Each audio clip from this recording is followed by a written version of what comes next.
This is a story for all my union friends. Otto, my grandfather, was born on the southwest side of Chicago in 1894. He went to grade school, but he never bothered with high school. Instead, he went out and got a job.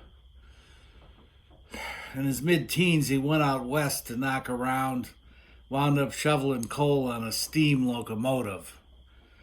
He got tired of that before he was 20 years old, and he came back to Chicago and got into the printing trades. He served an apprenticeship and became a linotype operator. Now, linotype operators always made a good buck. Otto always had a job and he always had money. He never left the house with less than $500 in his pocket. Walking around money is what he called it. It makes me feel good, he'd say. Otto also had a fondness for Old Fitzgerald whiskey, and he always carried a Elgin pocket watch, which he wound at the exact same time every day. It was a habit he developed while railroading. After my father died, my mother and I moved in with Otto and his wife Minnie in a big house on the southwest side. Every workday morning, Otto would put on a three-piece vested suit and head downtown to the Mergenthaler Linotype Company. There he'd sit at a linotype machine for 8 or 10 hours and eventually come home.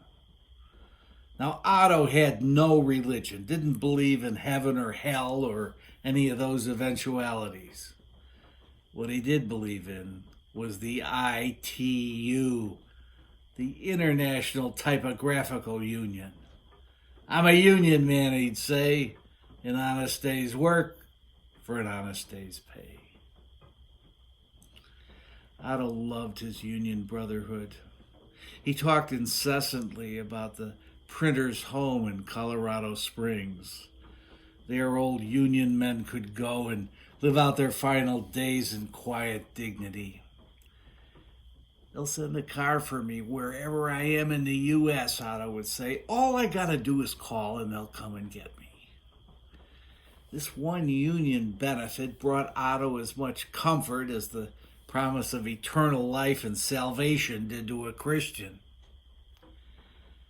When he was 68 years old, Otto retired, started drawing his union pension.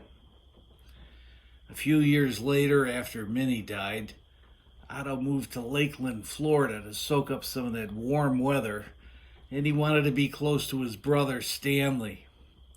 Now, Stanley was a year older than Otto, and he too had spent his life as a linotype operator. The two men looked like twins.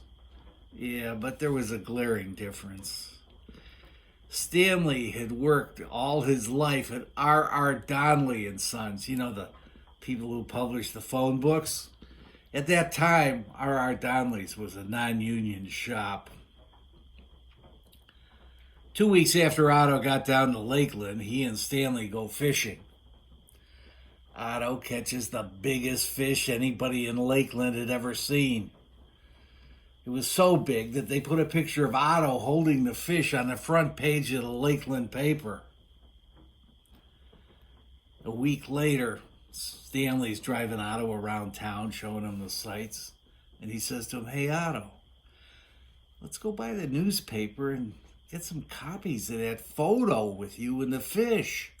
We'll cut them out and send them out with Christmas cards." The two brothers drive over to the paper, and there in front of the building is a picket line. The Brotherhood is on strike. "I'm not crossing a picket line," Otto says. Stanley says, "Oh, come on, Otto. You just moved to Lakeland. Nobody knows who you are. Just go in there and get some copies of the paper. Nobody will care."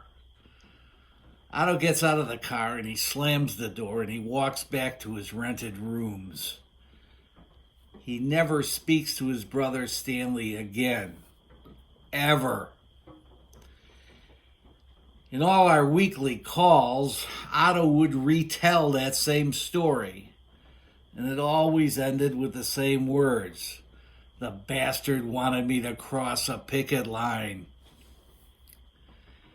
10 years after Otto had moved to Lakeland, Stanley dies. But Otto goes on living.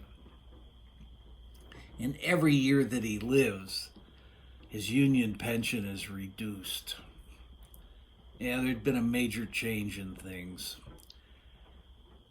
It no longer took armies of linotype operators to set type for newspapers or books or anything. All this could now be accomplished by a kid sitting at a computer. Yeah, the problem was that kid at the computer didn't pay union dues. But Otto wasn't depressed over the fact that he was getting less money each month.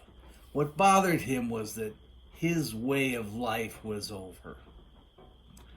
The world doesn't need guys like me anymore, he said.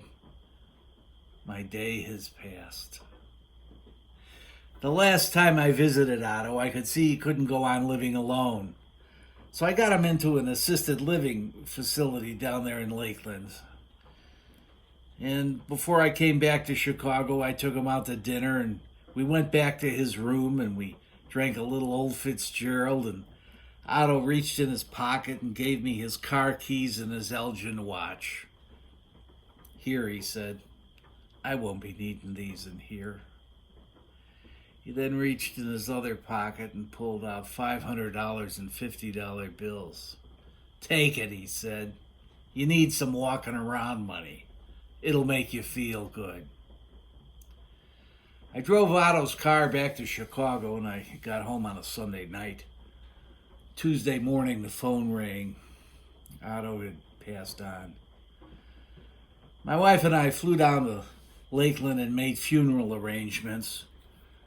Only 6 or 7 people came, but among them was Stanley's wife. Oh, but she didn't come to express her sympathies. She charges right up to me and says, I just don't understand, Otto. How could a man ignore his own brother, his own flesh and blood, for 10 years over a silly thing like crossing a picket line? I was cordial. I thanked her for coming, but I didn't try to explain. She could never understand it, but I could. You see, Otto was a union man.